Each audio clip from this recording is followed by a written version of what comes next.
Hey guys, it's Sajad. Welcome back to my YouTube channel. Now I know I've been producing a lot of videos related to career when it comes to internships and interviews, and kind of continuing on that theme. In this video I'm going to be talking about key things to improve your LinkedIn profile. And really quick, if you guys are new to my channel, be sure to hit the subscribe button as well as the notification bell. I post a couple times a week about career and academic stuff, and I really don't want you all to miss out. Now let's get straight into the topic. LinkedIn itself is a very powerful networking platform.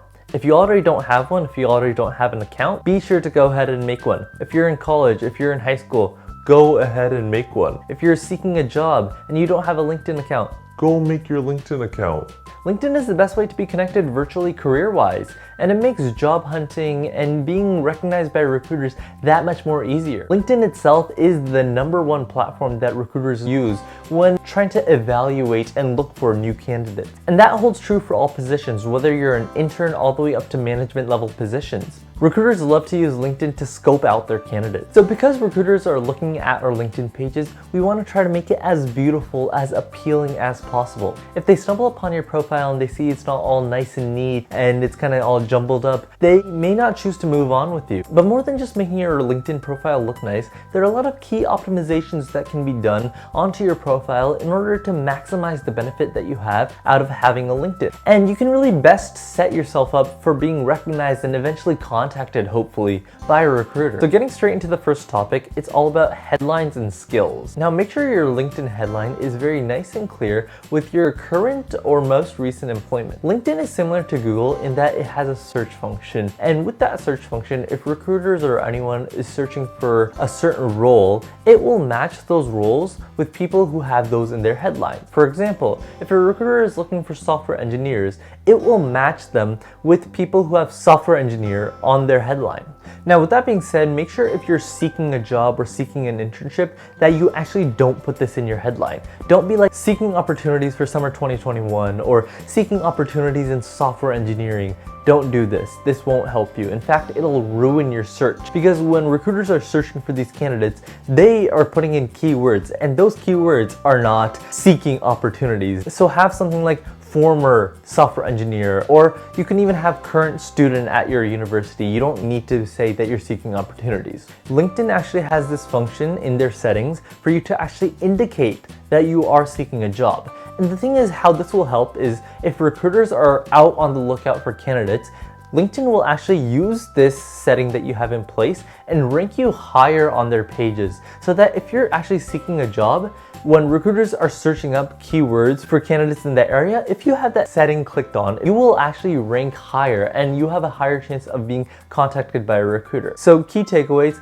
make sure not to put seeking opportunities in your headlines, but rather have that setting enabled. So now kind of moving on to the skills section. Now whenever you're applying to a job and you see that they have some required or preferred skills, qualifications, that you have all those things in the skills section of your LinkedIn profile. Obviously, you're not lying or making anything up, just the ones that you actually have. Now the thing is, this will really help when recruiters or interviewers for that company are reviewing your LinkedIn profile. They want to be able to map all these qualifications with your LinkedIn profile skills. And in addition, whenever any recruiter from any other company are searching up candidates by their skills, you want to make sure to rank as high as possible. Any skills that you have, even if you're a computer scientist and you have all those programming languages, make sure to have all the other qualifications like written or oral presentations. Make sure to have as many skills and qualifications as possible that you know that you have that should be on your LinkedIn profile. Now moving on to the second topic, it's your profile picture.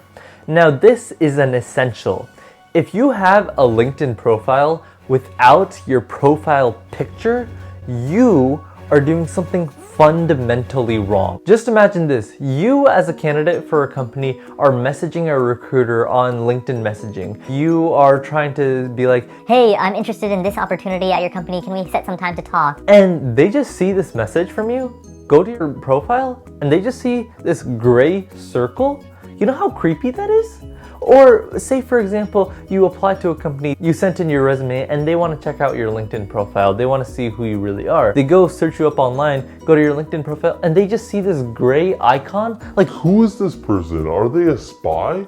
Why are they being so secretive? Who is this? and with that being said, make sure your profile picture is nice and crisp. We want a professional looking picture, professional headshots work. Just make sure it's not like a selfie or anything that's black and white, and make sure it's just of you. Not you and your best friends, not you and your significant other, just you. That's all recruiters want to see. They want to see a nice, clean, professional picture of just you. Now moving on to the third topic, your about section and experiences. Now, like I mentioned earlier, recruiters love to go on LinkedIn to find potential candidates. Whenever you apply to a company and you submit in your resume, sometimes recruiters like to go read your name and then search you up on LinkedIn and sort of evaluate your candidacy based just off that. Recruiters really love LinkedIn. That's why nowadays, whenever you're applying online, they always ask you to put in your LinkedIn profile. They want to go ahead and check that out. It's honestly becoming as important or even more important than your resume.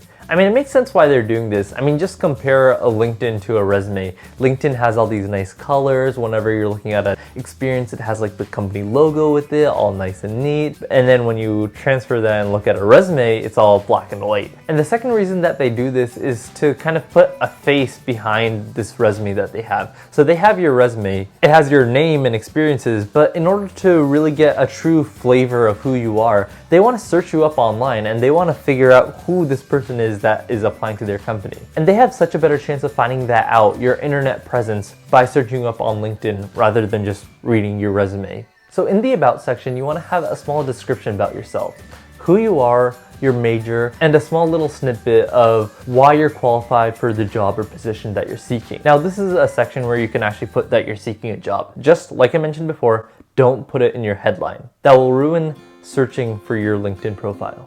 And this about section, it's kind of similar to your elevator pitch, just slightly more developed. And I actually talked about the elevator pitch in my previous video about behavioral interviews. So if you haven't seen that video yet, be sure to check that out. So after the about section, they'll go ahead and check your experiences section. Now be sure to fill this out with all the experiences that you have on your resume, potentially more. The nice thing about this is you can add more details in that you didn't have in your resume, because your resume you're trying to limit to one page, but your LinkedIn profile, there isn't really a page limit there. And kind of like a bonus tip when it comes to LinkedIn is be as active as possible.